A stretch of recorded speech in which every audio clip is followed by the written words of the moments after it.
ലോക സമാധാനത്തിനുള്ള ആഹ്വാനങ്ങൾ ഉണ്ടാകുമ്പോൾ സഭാ സമാധാനത്തിനായി പ്രവർത്തനങ്ങളോ വിട്ടുവീഴ്ചകളോ സഭയുടെ ഭാഗത്തിൽ നിന്ന് നമുക്ക് പ്രതീക്ഷിക്കാമോ? ലോകസമാധാനത്തിനും നമ്മൾ ഒരുമിച്ച് ചേരുന്നതായ സമയത്ത് ഓരോ രാജ്യത്തിനും അതതിൻ്റേതായിരിക്കുന്ന നിലപാടുകളുണ്ട്, അതതിൻ്റേതായിരിക്കുന്ന സംസ്കാരങ്ങളുണ്ട്. ആ സംസ്കാരത്തെ അവഗണിച്ചുകൊണ്ട് ഒരു രാജ്യവുമായിട്ടും സമാധാനത്തിലേക്ക് വരുവാനായിട്ട് നമുക്ക് സാധിക്കുകയില്ല. ഇതുപോലെ തന്നെയാണ് സഭകളും. ഓരോ സഭകൾക്കും അതതിൻ്റേതായ പാരമ്പര്യങ്ങളുണ്ട്, എൻ്റെ സത്യങ്ങളുണ്ട്. ഇപ്പം ഉദാഹരണമായിട്ട് ഈ കാത്തോലിക്ക സഭയാണെങ്കിലും ആംഗ്ലിക്കൻ സഭയാണെങ്കിലും ഓർത്തഡോക്സ് സഭയാണെങ്കിലും ഇതിനെല്ലാം ഓരോ പാരമ്പര്യങ്ങളുണ്ട്, ഓരോ സത്യങ്ങളുണ്ട്. പക്ഷേ ആ സത്യങ്ങളെ നമുക്ക് അവഗണിച്ചുകൊണ്ട് മുന്നോട്ട് പോകാനൊക്കെയില്ല.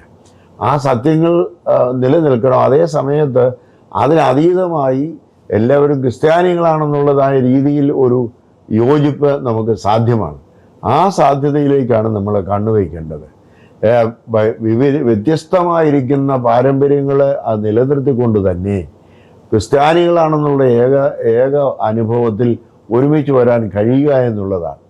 അതിന് നമ്മൾ ഒരുമിച്ച് ശ്രമിക്കേണ്ടതാണ്. ഓരോ സഭകൾ തമ്മിലുള്ള പ്രശ്നങ്ങളും, ഇപ്പം മലങ്കര സഭയും അതുപോലെ അന്ത്യോക്യ പാത്രിക്കസിൻ്റെ യാക്കോബായ സഭയും ഒക്കെ ആയിട്ടുള്ള അഭിപ്രായ വ്യത്യാസങ്ങളുണ്ട്. ആ അഭിപ്രായ വ്യത്യാസങ്ങളൊക്കെ ചില തെറ്റിദ്ധാരണകളുടെ അടിസ്ഥാനത്തിൽ ഉണ്ടായിരിക്കുന്നതാണ്.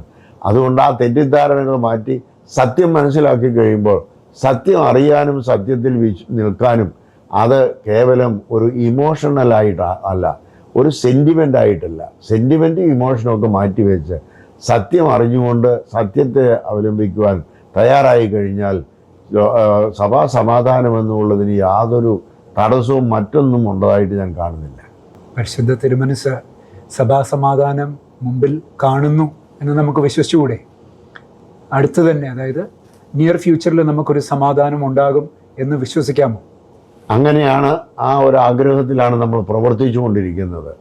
അത് ലക്ഷ്യത്തിൽ എത്തുവാൻ സാധിക്കുമെന്നാണ് എൻ്റെ വിചാരം.